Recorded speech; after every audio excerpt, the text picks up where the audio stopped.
Thank you, Fritz, and thank you, Andrea, and I think it was a very good idea to give the floor first to Fritz because he gave a really inspiring and excellent opening remarks. I would like to welcome you all on behalf of the Mediterranean. We're really honored to host the 6th International Waters Conference, as we believe we have much to show. The conference takes place at the moment when the region is sailing through difficult financial and political situation.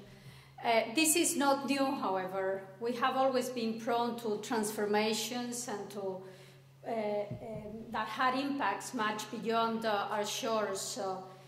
We are the cradle of civilization. We gave birth to the 3 monotheistic religions, and we became afterwards the center of Renaissance after darkness in the Middle Age. So we really hope, and we are convinced, that current upheavals will also offer the region, and particularly its southern shores, opportunities for a new awakening. Political, economic, and ecological complexities were also the context under which the Mediterranean Action Plan started its life already 35 years ago. And at a rather innovative step at the time, the 21 countries bordering the Mediterranean Sea and the European Union decided to establish a coherent legal, institutional, and programmatic framework of cooperation through which they would jointly address common environmental protection and sustainable development issues which were affecting this large Mediterranean Sea ecosystem. The administration of this common endeavor was given to the UNEP, and then the Mediterranean Action Plan became the first of its regional sea programs. As a result of many initiatives that included numerous actors, states, international organizations, NGOs, local authorities, significant successes and improvements were achieved. However, much remains to be done. The Mediterranean region still needs coordinated action and assistance to address its many environmental challenges. Large investments which were made in recent decades to reduce pollution loading from land-based sources have improved the quality of our waters, particularly by reducing sewage discharge and inputs from toxic metals. So there we have some numbers. But we still have more than 100 hotspots across the basin, and not only in the developing parts of the basin. The World Bank tells us, actually, that failure to undertake timely and appropriate measures to reduce pollution might reduce GDP by 5%. With a mere 0.8% of the world's oceans area, the Mediterranean is home to nearly 8% of its biodiversity, much of which is highly endemic. And national efforts have been undertaken supported by regional and international organizations. We have to be recognized. However, it's not enough. Many challenges persist, and particularly pronounced are those that are associated to excessive coastal urbanization and in the near future to climate change. Coastal urbanization resulting from growth and spatial expansion of cities in coastal areas is taking place at a much faster pace than that of the Mediterranean countries as a whole. While overall urban growth in the northern part of the basin is stagnant, over the last decades, urbanization of the coastal regions has continued to increase. And in the south, urbanization is rampant. And climate change will accelerate existing problems and bring new ones with it. Holding some of the driest parts of the world, water is already a very pressing challenge in the Mediterranean. Finding ways to use water in a more intelligent and rational manner is already of critical importance. And a combination of less rainfall, increased water scarcity, more salinity, and intrusion of salt water in estuaries shows the urgency of solutions to avoid the conflicts of tomorrow.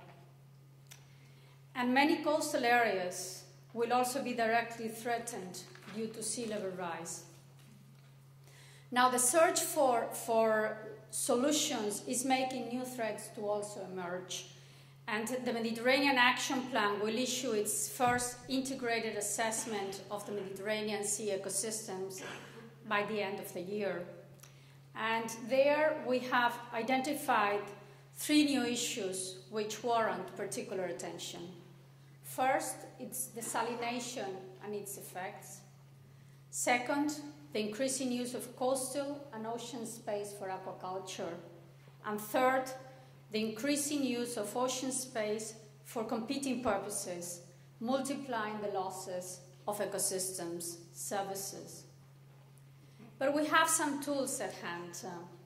First, in the Mediterranean, we have a comprehensive legal environmental system, which is the Barcelona Convention and its 7 protocols, which address issues of biodiversity, pollution, and more recently, coastal zone management. And these offer an excellent foundation for coordinated and effective management of the Mediterranean Sea and its coastal areas.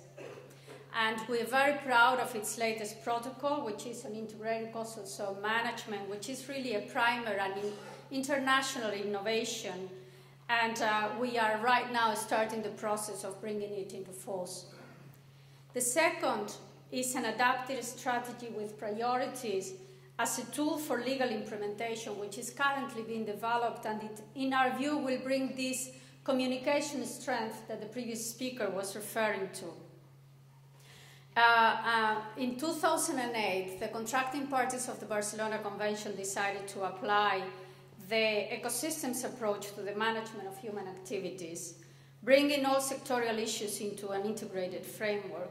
And we hope that in January, we will get the agreement on 11 priority ecological objectives: biological diversity, non-indigenous species, harvest of commercially exploited fish and shellfish, marine food webs, seafloor integrity, hydrography, coastal ecosystems, pollution, marine litter, and noise.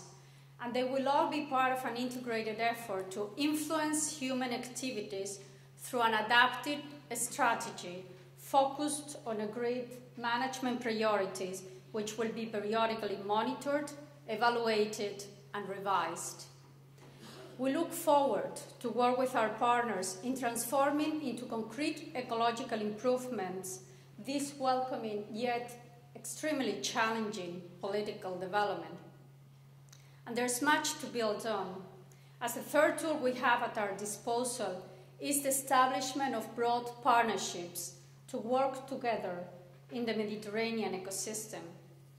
And in this context, allow me to refer to 2 consecutive regional projects implemented by the Mediterranean Action Plan, which since 2000 show the Global Environmental Facility engagement and recognition of the need to protect the Mediterranean Sea. The first one delivered the transboundary diagnostic analysis of the Mediterranean Sea and was followed by the preparation of 2 action plans, the strategic action plans and the national action plans for transboundary pollution and biodiversity priorities. They were widely endorsed by the countries of the region, and they were followed by a second major project, which is the Strategic Partnership for the Mediterranean Sea Large Marine Ecosystem, which is a collective effort led by the UNEP MAP and the World Bank for the long-term reduction of environmental stress in hotspots identified in the SABs. Co-funded by the Global Environmental Facility, it carries out activities in 13 countries, operating through 12 implementing agencies, and with the financial support of 48 co-funders.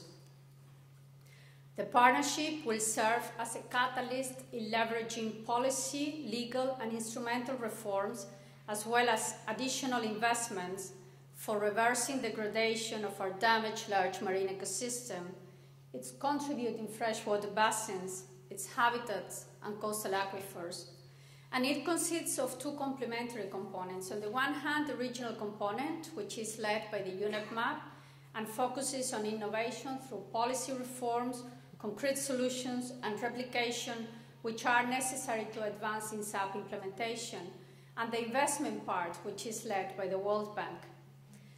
Sustainability of this effort is guaranteed by embedding the project in the legal, institutional, and programmatic framework of the UNEP-administered Mediterranean Action Plan. And in this way, governance and long-term implementation of the agreed measures, once the strategic partnership supported with project funding is completed, will be secured by the institutional framework of the Barcelona Convention.